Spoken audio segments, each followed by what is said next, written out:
Today's webinar is being presented by Dr. Stephen Villachica, who is an associate professor of organizational performance and workplace learning at Boise State University. He has worked as an instructional designer and performance improvement consultant for over 20 years.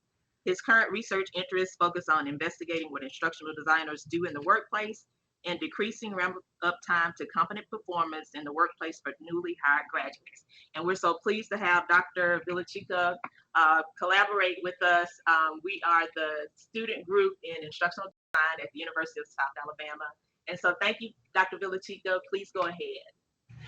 Thanks, Angelia. Delighted to be here today and appreciate the invitation. We're recording this and we'll make this webinar available to our students here at Boise State, as well as everyone at South Alabama. It'll be part of our webinar archive, and I've posted the URL for that here, and I'll let Angelia know when this recording is available for those who couldn't be with us today. This webinar started at the AECT conference and a delightful breakfast meeting where we just started talking about the intersection of instructional design and performance improvement and how they are cousins and not necessarily twins. And that conversation morphed into the idea of, well, what do workplace performance improvement projects look like? And so the idea for today is to spend a little bit of time talking about how you can surf a performance improvement zone in ways that help you do right by clients. Also a little bit about me and how I got into the field. And the main idea is to do this in a way that starts an ongoing dialogue. So I know that Dr. Lewis, Brendan, Thomas, Villachica, did I get the name right? Yeah, you're close. And can you correct my pronunciation, please? Brandon is next to Dr. Lewis, and Thomas was sitting on the same side as us. So Willette is also going to be attending. And I thought we saw one of our graduates online, Dr. Fred Baker. Yeah. And so the idea is to make this a whole lot more a dialogue than a lecture. So please, as you have questions, let's address them and let's look at talking shop. So just a quick background about me. My doctoral degree was at the University of Northern Colorado. So is my master's degree. As I was completing my master's degree, I did an internship at IBM. It turned out to be a bad mismatch for me and IBM, but I learned that I liked working with adults and I learned that I liked technical training. And that led to a job at McDonnell Douglas, which later became part of Boeing. And my job was to work on computer-based training, in particular for military and Department of Defense acquisitions. I was with them for about a year and a half and then found a job I had for the next 20 years at a small performance improvement consulting firm named DLS Group. And I started there as a very novice instructional designer, and I ended up there as the chief learning officer. And that was almost 20 years of work. And then what drew me away was the opportunity at Boise State University. I'm part of the Organizational Performance and Workplace Learning program. And Boise State already has an educational technology program. They're part of the College of Engineering, College of Education. Our Organizational Performance and Workplace Learning program, OPWL, is part of the College of Engineering. So all we do is deal with adults in the workplace. And that's my happy place. Our program's been around since 1987. We've always been We've always had an online component. Several years ago, we dropped the classroom component. So we are now an all online master's program. We've graduated over 700 students, and at any given semester, we have about 150 students spread across our classes. In addition to a Master's of Science in Organizational Performance and Workplace Learning, we have certificates in workplace performance improvement, instructional design, and e-learning and performance support. And you can learn more about us at our website. Huh? Whoops. That's the end of the presentation. So this went by so fast. I teach courses in instructional design, advanced instructional design, and in the fall, I'll be getting back to e-learning content design. The instructional design course is very workplace focused. So the idea is that students will complete a real instructional design project with a real client. They'll be part of a virtual team who does that. They will qualify an initial request for training, making sure that there's a gap in actual and desired performance that's worth closing, making sure that a lack of skill is at least one of the causes of the gap, and making sure that there's adequate sponsorship to complete the project. Uh, they'll conduct a performance analysis, a learner analysis, a task analysis, and that's the analysis phase of an ADDIE family of models. And then they'll design objectives, a performance assessment, and an instructional plan. And you can see that it's the focus is on instructional design. There is no development here. If students want, they can complete a subsequent independent study with me where they can take the instructional design and turn it or develop it into training and do a pilot test. The advanced instructional design course is about using 3 techniques that decrease development time while improving quality. And those are personas, rapid prototyping, usability testing. Are those terms familiar to you? Yes. Cool. And then in the fall, I'll be returning to e-learning content design as a consultant.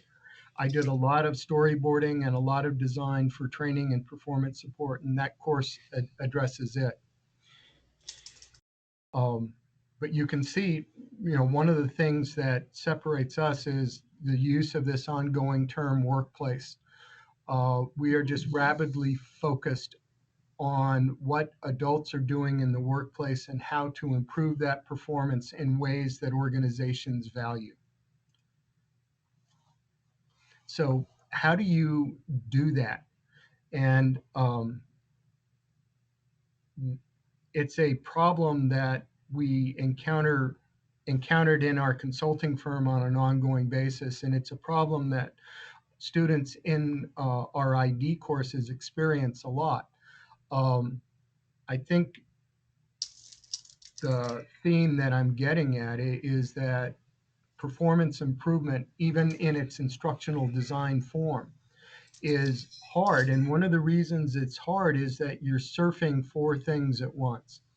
Hello, Alexa. We kind of look at instructional design in academic circles as if it's a subject in and of itself, it's its own discipline. And what I've learned in practice and what I've learned as a backseat consultant for all of my student teams who are doing ID projects is really there are 4 things that are going on. And they involve things like learning and performance improvement, consulting, project management, and organizational intelligence. And when you slip into that sweet spot where all those things interact, all those things intersect, you can surf that performance improvement zone in ways that do right by clients. And so what I'm hoping is as I go through these things and I talk about these components, as you think about your own interest in workplace performance improvement, and I start saying things that pique your interest, you stop me and ask questions, and we go into dialogue mode. Fair enough? Sounds good. So the first part of all of this is probably the part that you've had most of your coursework in. Uh, and it's in the area of learning and performance improvement. So, your performance improvement courses per se have focused on, how to improve workplace performance in ways that meet missions and business goals. Uh, One of the things I like about the performance improvement space is that I seem to be able to get more buy-in and support from organizations when I use phrases like, my job is to help others in the organization act more like your best. And how do we do that? Well, we use evidence-based practices. We're collaborative problem solvers. And that turns into, some things that affect practice as performance improvement folks. It's the realization that training is just one way to improve performance and that there are many other ways to do that. And regardless of the ways that you improve performance, the focus has to be on delivering results that people value and reproducing successes. Do those things make sense? You have a question? Yes. Yeah, thank you. Dr. Villachica, this is Willette Bry, and I had a question. Something you said sparked something in my mind when you mentioned buy-in. I endeavor to start a performance improvement and instructional design firm here. And as I was going through that process, I read something that gave me pause, that made me think it's best to do maybe a needs assessment and analyze the market to see if there's a market for that here. But as it relates to what you mentioned about buy-in, it reminds me of my old selling life insurance days where I'm trying to convince people of an intangible. So is there Yes. convince people the value of an intangible? They can't see life insurance, but it's definitely something that they need. Same thing with instructional design or performance improvement. They can't see it. It's this intangible. So do you have any advice on how to approach organizations and businesses, to get your foot in the door and maybe some good lines that you may have used to try to convince them that there is value in this intangible? Yeah. Ooh, that was a huge echo. Okay, we're back now. One of the things that's really hard about ID and performance improvement is that intangible thing. It's really hard to sell things that people don't know they need and that are abstract in nature. And so one of the things that I like about the performance improvement model, and there are a number of them, but in particular, Van Team and Dessinger's model, there's a thing called performance analysis in that model. And one of the parts of performance,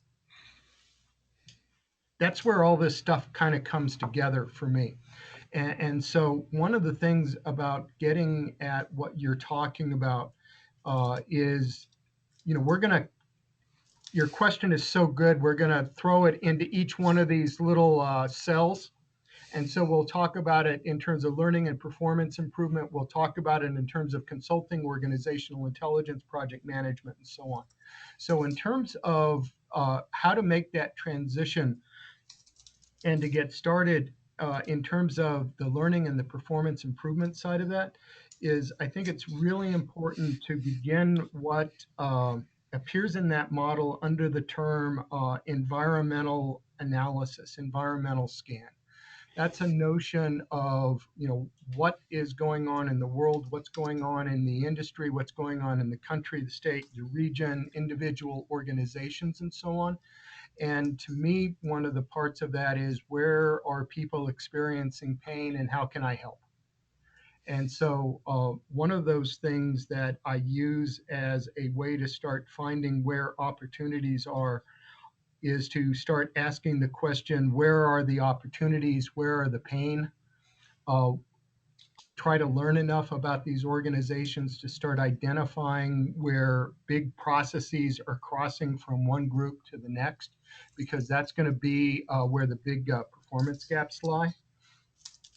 And so, and I try to learn how that organization works. And we'll touch more on that in terms of organizational intelligence. But I think one of the first steps is to start building that knowledge of who's out there, what are they doing, how are they doing it, and what's keeping them up at night. Because one of the big takeaways for this whole performance improvement thing that I find contrast really nicely with instructional design is it was the performance improvement literature that taught me that it's not really a good idea to spend a lot of time creating things that people don't value.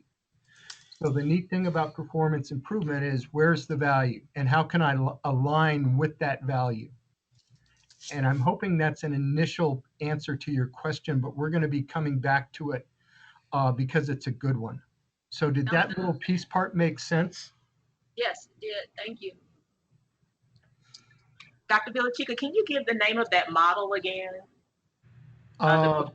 Yes, it's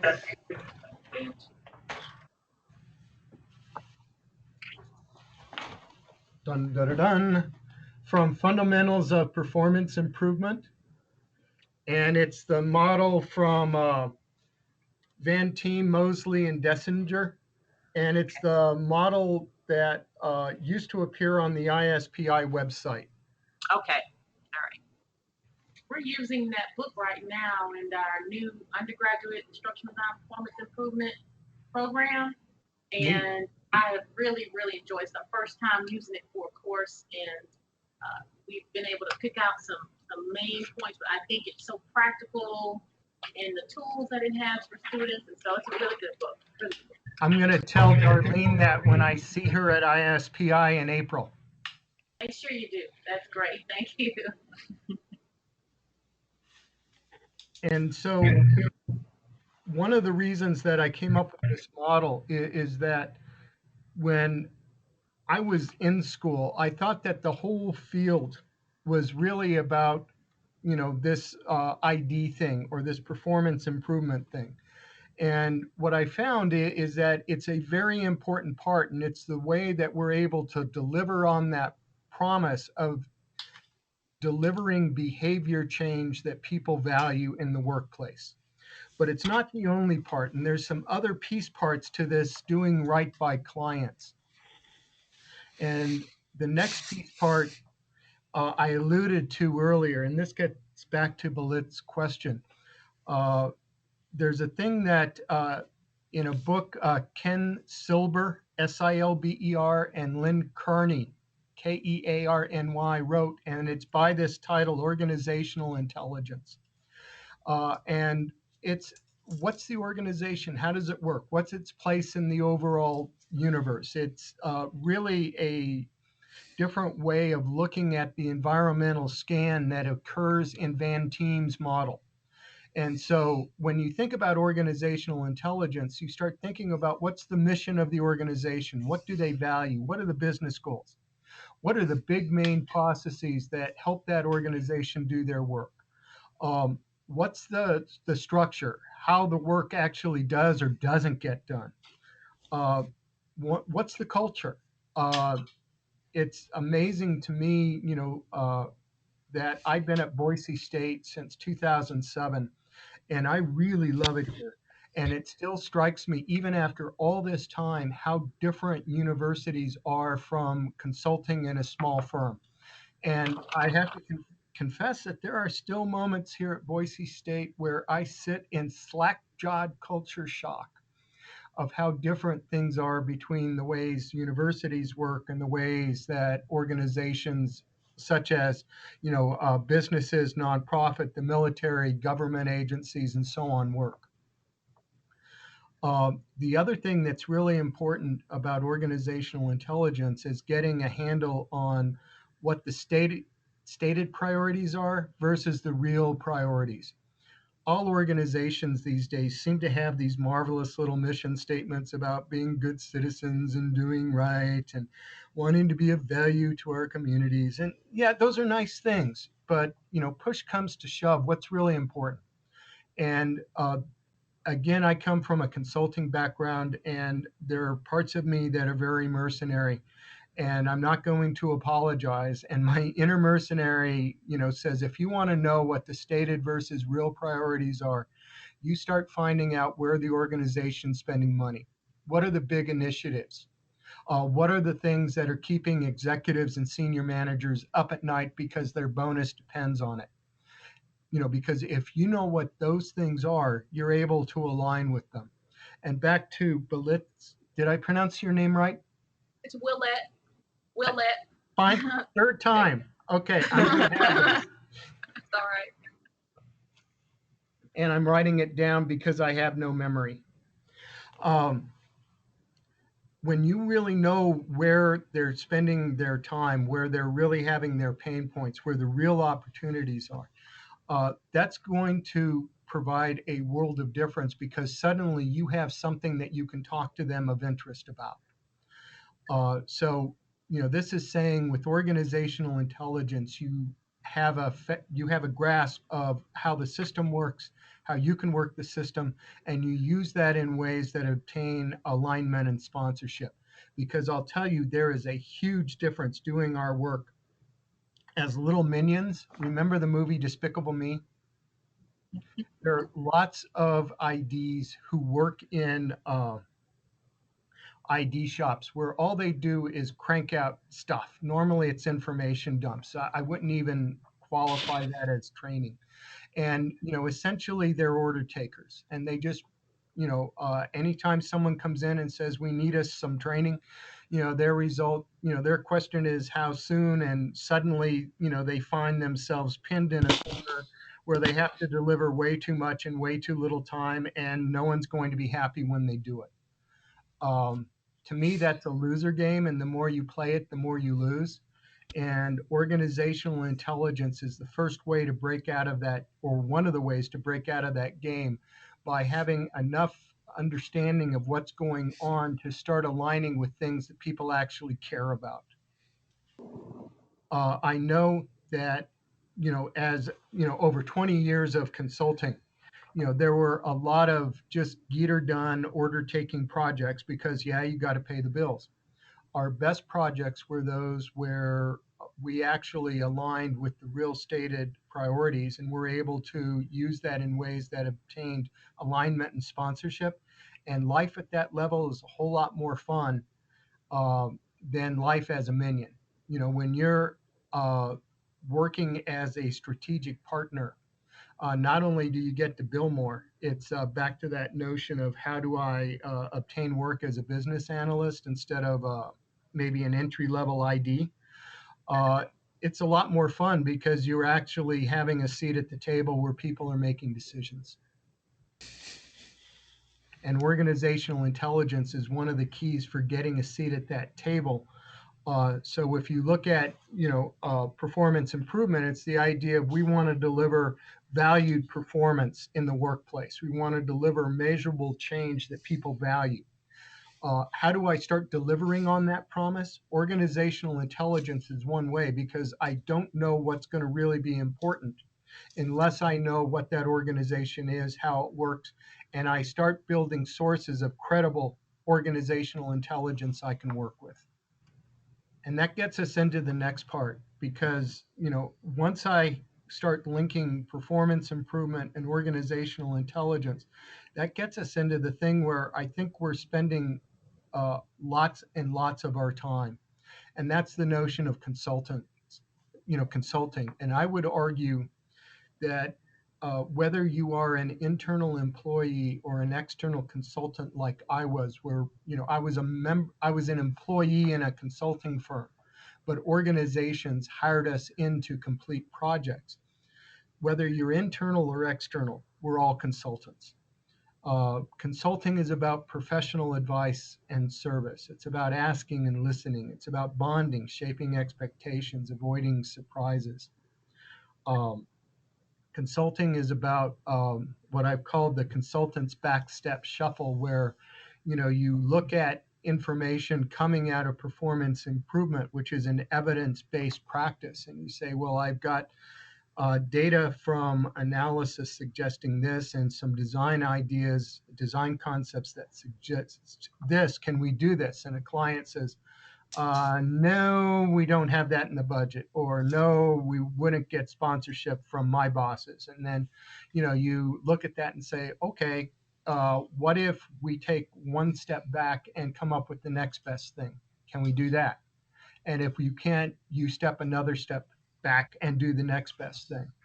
And that consultant's backstep shuffle is an inherent part of the dance between consultants and their clients.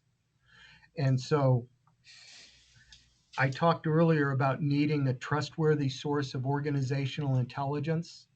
That's where this consulting comes in, with the idea that hopefully your client is one of those people, and that's part of their sponsorship.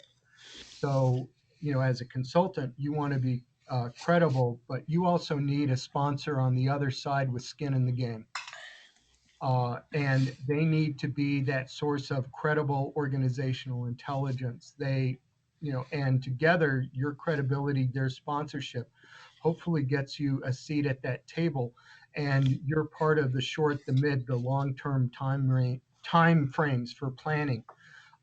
It's the idea of getting into relationships characterized by repeat business between the internal and external consultants and the clients and other stakeholders in the organization. But getting back to Willette's, did I say it right finally? That's exactly right. Yeah. Yay, fourth time. Getting back to Willette's question, one of the big things about consulting is, building your initial credibility. So, to that end, one of the things I would suggest, in addition to getting, sources of organizational intelligence and also looking at that environmental scan, I'd also look at seeing what you might be able to do working with the Small Business Administration, and maybe working with, Boise State has what's called a venture college, and it's a group of people who spin up entrepreneurs and businesses, and go in there and see if you can get help putting together a business model for consulting. Being able to target, who am I going after? What am I going to offer them? How am I going to be making that pitch? What kinds of phrases can I say that can be part of that? That's part of building that credibility. And so the other part of that is about consulting, is that the business side of that is going to be about finding leads, qualifying those leads, and turning those qualified leads into paying projects. And that's a numbers game. And so, this is an opportunity to build up not only what you know and can do through coursework, but maybe also looking at completing, seizing those opportunities to get a business plan in place and so on. But also maybe the idea of expanding your LinkedIn contacts, 500 or more. Just so lots of different people, because it's not just going to be, converting a lead to a qualified lead to getting the business, but no one can do this stuff all alone. So who are your people that you're going to call, and who might you be working with? And how might that structure work for your business? I see. Ask you a follow-up question on that? By all means. In particular, has to do with going back to the idea of an environmental scan, and also developing that relationship with someone within an organization. And I just want to get your opinion on this strategy. This has to do with business, and like any other business where you're selling something, one way you can get people to be interested in your product is to give a free sample. So if we were to apply that to instructional design and the environmental scan and developing a relationship, what do you think of offering people a free analysis, a sort of analysis of their current training practices and current staff development practices as sort of a way to get in the door and develop that relationship at the same time, demonstrating to businesses and organizations the services that an ID HPI firm could offer. So this idea of a free analysis to get that environmental scan. It might work. To me, the reason for doing a business plan is that you'd actually be able to talk to enough people to see if that might be a good idea or worth trying. Okay. To me, the big problem is offering something for nothing. Doesn't work for me, and I think that's partly because I'm such a mercenary. I'd rather say I'm one of the more expensive people out there, and you want that because I can bring things to the table that you won't get elsewhere. And I'd rather make my business pitch from that standpoint than I did something for you for free and now I'm going to ask you for money. The other reason why I'm a little leery of the something for free is that, yes, I understand your time's pro bono, but we can't do good analysis without a lot of support from a client. They've got to really have a lot of skin in the game. Not only do they need to agree to be a credible source of organizational intelligence, because you'll never know as much about their organization as they will. You'll also need their help because they're going to have to be the ones that provide access to people you can interview or release time and access for the ability to survey people. They're the ones that are going to have to write the little magic cover letter saying, we're partnering with Willette and she's doing a survey. If you don't have time to complete it, would you please let me know? Which is the magical phrase for getting survey participation in the real world. They're going to have not only that, you're going to have to, give them analysis results, but ask for their help in interpreting that analysis. So you start adding up what they have to do in terms of having, providing the sponsorship you need to do a good analysis. And that's going to already be a significant time investment for them. And so the fact that you might not be charging on top of that may be a very small consideration in terms of their overall concern about price. Now, I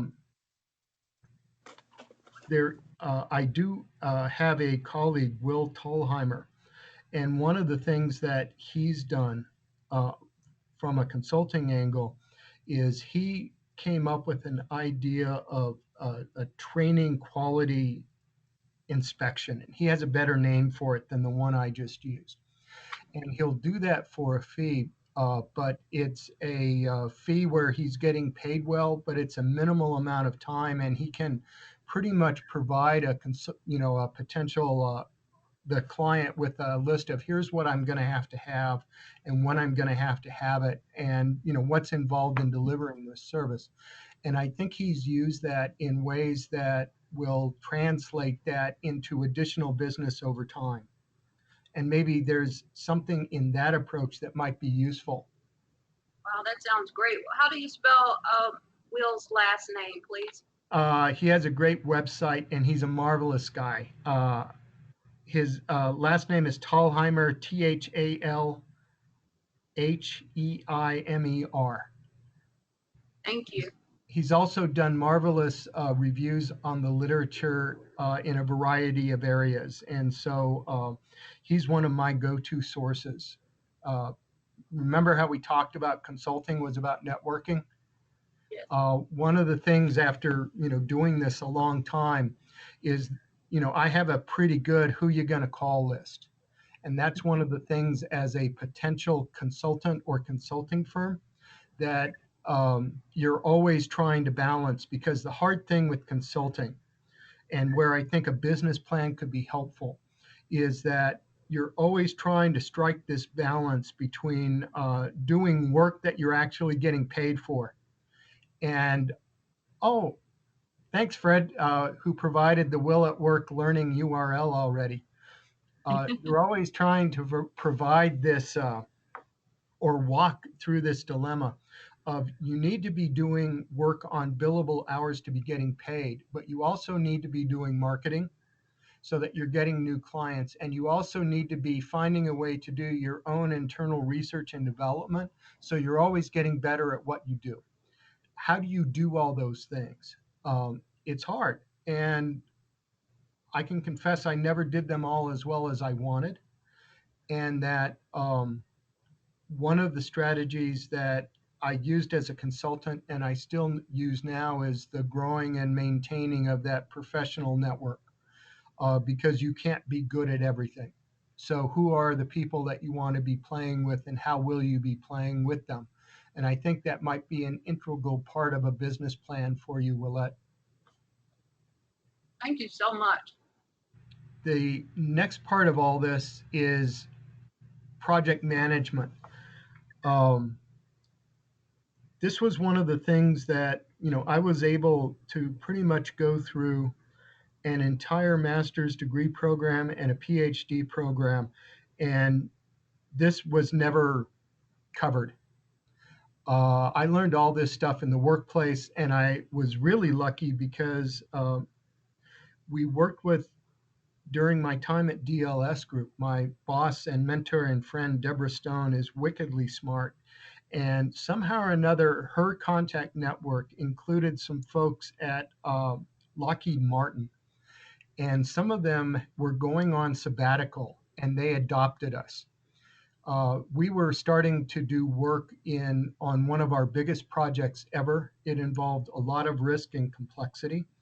And we said, this could be worth a few $1,000,000. And they looked at us and they kind of chuckled and said, oh, that's cute. These are people that work on multi-zillion-dollar missile systems. And the stuff I learned about project management actually came from working with them and working with the outside consultants that we brought into DLS Group. And project management is one of those abilities to, it's essentially, can you deliver the promise that you've made? And so, we're talking about the three things that keep every senior ID and project manager up at night. The scope of work and its quality, the schedule, and the budget. We're talking about, what are the critical success factors for the projects? What are the risks that are getting in the way of those critical success factors? How do you mitigate them? Given the scope of work, the schedule, the budget, the critical success factors, your risk analysis, who's going to be on the team and what are they going to do? How are you going to review and approve stuff? How do you communicate? How do you coordinate? How do you collaborate in ways where the team is coming up with stuff that's better than if all of you were working alone? How do you translate these ideas into proposals that get you work or team charters that specify how a team will play together to deliver their success story? And so, the project management end was a real journey for me. And it includes not just the traditional project management stuff, but moving from ADDIE-based instructional design models to newer ones. As a consultant, we used rapid application development. Now, one of my interests is in figuring out how to use more agile in the creation of instructional design and other performance improvement interventions. And I don't have answers for those.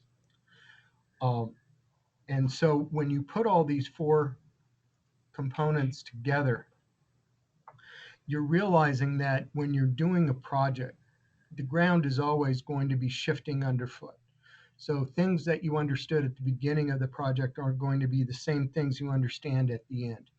And so given that the ground is always moving underfoot and that you need to align and realign the project as the ground shifts, how do you simultaneously work through organizational intelligence, consulting, learning, performance improvement, performance management?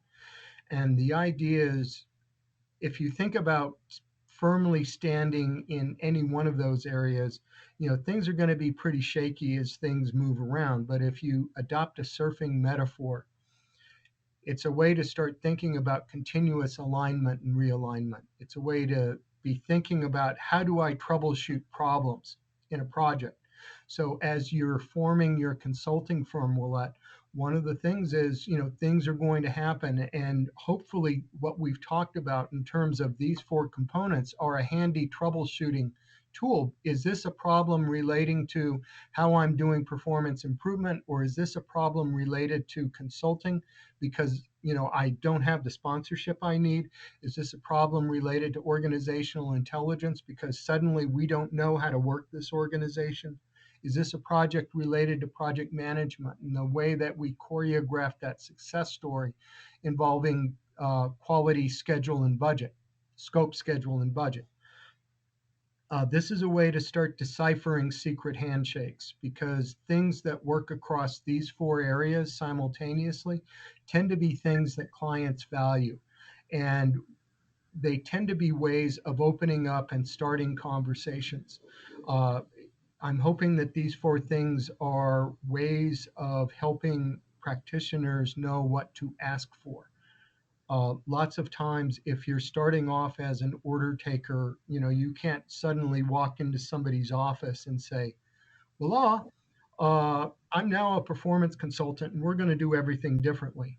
You have to kind of wait for times that they say thank you, and then know what you want to ask for so you can do right by them in the future to a greater extent.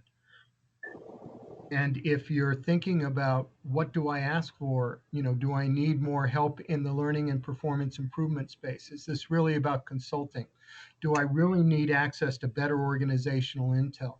Are there ways that we can improve on the project management? This is a way to help me prioritize those things I'm going to be asking for. And all of this, hopefully, is a way to start delivering results that clients value, because as IDs or performance improvement practitioners, one of the things that strikes me is that in some ways we're kind of like RV salespeople. If the economy tanks, we're often among the first to go. And when the economy recovers, we're often among the last rehired. So having people that will go to bat for you in an organization is really important. And by focusing on doing right by clients and delivering things they value, hopefully, you've got somebody, that's on your side when, push comes to shove, who will say, we need to keep this person because. So, Willette, did I answer your question? You did, and so much more. You really have given me something to go on as I take some steps forward with establishing the firm. And so I'm going to start surfing, and hopefully I'll be hanging 10 pretty soon here. Well, and the other thing that was amazing about moving from consulting to academics is that businesses will tell me things as a professor that they would never share with me as a consultant. And the reason why is that students and academics are largely harmless. And so I would use your golden student ticket, and I would use that in ways that get you memberships to professional organizations so you can grow your contact networks. I would use those in ways that let you introduce yourself to different people and ask for informational interviews. I would use that to explore what services University of South Alabama has in terms of standing up entrepreneurs and seeing if you can take advantage of those. I think that student card is just a golden ticket. Excellent. Thank you. How many of you are doing things in the workplace on a regular basis? Can you expand that a little bit, Dr. Villachica? What kind of things? I guess, how many of you either are or have done works that are involved in either ID or performance improvement in business and industry, the government, nonprofits, or the military? I have, sir. Yeah, I have as well. Done a few projects when it comes to performance improvement and conflict management, as well as certain software systems. It's kind of a broad general gambit. And was this at all helpful in terms of understanding those workplace environments? I think it was. I think it organized. I mean, a lot of the concepts you mentioned today, I was already familiar with in a sense, but this really kind of organized it in a way that I think, especially when it comes to the future and talking to either future clients or future employer, that I'll be able to articulate what's needed a whole lot better. So I really found it very valuable. I have a question that relates to the balance, part of the follow-up to what you just sort of posed to us. When you have students who are primarily in academia, the graduate assistants, working on research, and who are working to obtain a PhD, what are some of your thoughts about the balance between the experience that you sort of talk about as relates to your journey in getting to the place where you are now, your expertise? Talk to us a little bit about students being PhD students and then also gaining that experience, and then how does that help later in the career? Could you talk to us a little bit about that? I'll do my best. We're a master's only program. And so my answer is going to be based on, my experiences completing a doctorate and my working with PhDs in the field. And so one of the things that struck me as a consultant was the variability in the quality of work that we got from PhDs. I worked with some brilliant PhDs. In a consulting firm, you have the luxury of hiring in really smart people, and you can hire in really smart people that have a broad set of skills that you find useful, or you can hire them in because they have a very narrow but very deep set of skills. So when I was still a novice ID, we landed an evaluation project and we brought in a very skilled evaluator to work as the project manager. And my job was to work with him, and his job was to not only help us complete the evaluation project, but essentially to do tech transfer so that we'd be able to do evaluation work after that. And Greg was the name of the consultant. He was excellent, and it worked like a dream. And we did a lot of evaluation work, and I can contrast that to another PhD that we hired that was just the worst victim of analysis paralysis I have ever experienced. She just could not ever reach a point where she had collected enough data to be able to make some sort of a decision or an assumption, and then based on that, do something. And so that variability in doctoral performance, to me kind of shows that we don't, as doctoral level educators, really always understand, what kinds of performances we're supporting in the workplace. So, when I've worked with PhD types, they've either been high level manager types with that broad set of management skills. They were senior IDs or project managers. Or they were the people who were brought in because they had that very valuable, very specialized, narrow set of very deep skills. And so those folks, I think, and given their variability, some of them, I think, I know were actually doing what I did, which is I completed my PhD while still working as a consultant.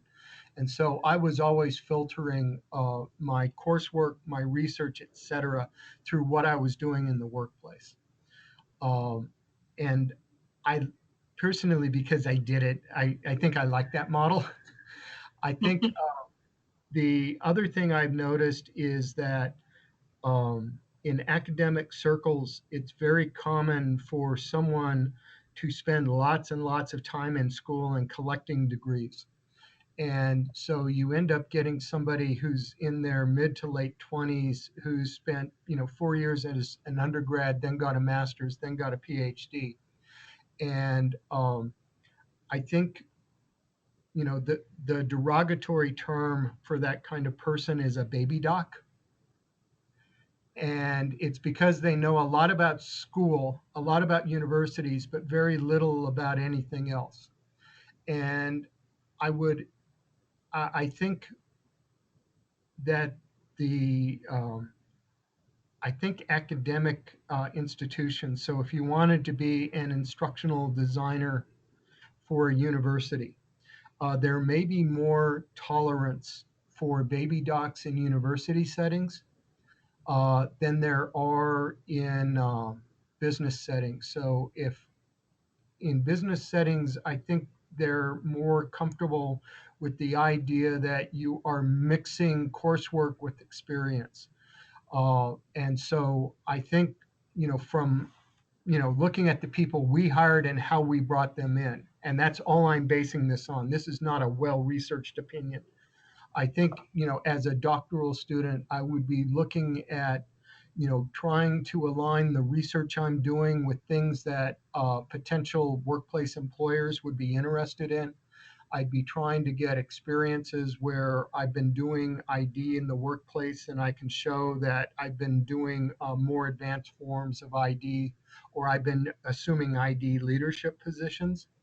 I'd be looking at saying I was able to take one of the experts we hired in, her name was Ellen, was able to create a whole instructional design shell, learning architecture for people who were having to come up to speed on regulations involving securities and how they're traded and what the regulatory requirements are. And this was, she used Gagne's 9 events to do that and was able to come up with a shell that junior IDs were able to use and quickly crank out courseware. And so I think when organizations look at saying, do we want to bring in a PhD? I think that's one way of doing, making that work as an employee. I think another way is one of the things I do now that I'm smarter, or I hope I'm smarter, is in different large organizations, and this may be more a Department of Defense thing, but there are people called fellows. And so at IBM, when I was a intern, there were fellows. I know that there are fellows at Boeing and at Lockheed Martin, and these are people that do in high-end internal research and development for their organizations. I would be using alumni networks, and I'd be finding out who is working in those organizations, and is there a way to do postdoc work or research work with those folks. Great idea. Thank you. And I wish I had better. I do know that we're constantly, or our program is looking more and more now, especially for people making huge career transitions, at ways we kind of pervert the traditional university workplace model of learn, learn, learn, graduate, go work, work, work. We're trying to mix those two in more of an ongoing way where we're really subverting that system. We're trying to find areas of research that, or internships and so on, that can become part of coursework that involve working with sponsoring organizations and so on. And, we're in very infant stages at doing that. But we feel the more we can corrupt or subvert that traditional university model, with ongoing experiences back and forth. The more we can bring in industry folks and have them, tell us what they're doing, the more we can help them do it. The more we have opportunities involving internships, the more we can align our research with things people are interested in researching, the better. I can also tell you that that journey is one we're just starting. And one of the things that's interesting, and they taught me to say interesting in consulting school, one of the things that's interesting about university environments is that typically very few people can say yes and lots of people can say no. Means that it typically takes a lot more time to come up with building the runway you need than you initially suspect. But it's still a good fight to be fighting.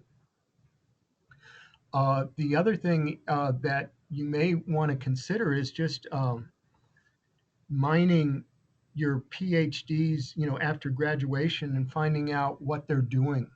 Is that information you already have? Yes, we are continuously working on how to keep up with our students after they leave.